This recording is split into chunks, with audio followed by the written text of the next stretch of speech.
বস, আসসালামু আলাইকুম বস। ওয়ালাইকুম আসসালাম মামুন সাহেব, কি অবস্থা আপনার? এত রাতে কল দিলেন, কাহিনী কি? বস, আমার শরীরের অবস্থা খুব একটা ভালো না বস। মনে হয় কালকে অফিসে আসতে পারবো না বস।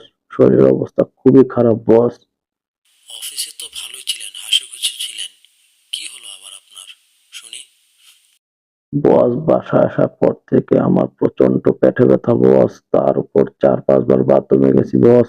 আমার মনে হয় বস ডায়রিয়া ডিসেন্ট্রি দুইটা একসাথে হয়েছে বস। খুবই খারাপ অবস্থা বস। কি বলেন, ডায়রিয়া? ডায়রিয়া মানে তো পাতলা পায়খানা, তো কেমন পাতলা পায়খানা শুনি। বস, আমার পাতলা পায়খানা এমন পাতলা বস, আপনি কুলি করতে পারবেন বস। এত পাতলা বস। ধুর মিয়া, আমি খাইতে বসছি, কখন কি বলতে হয় সেটাও বুঝেন না। আচ্ছা ঠিক আছে, আপনার বর্তমান কন্ডিশনের একটা ছবি তুলে পাঠান আমাকে। বস, কোন কন্ডিশনের ছবি তুলে পাঠাবো বস? আমার পাতলা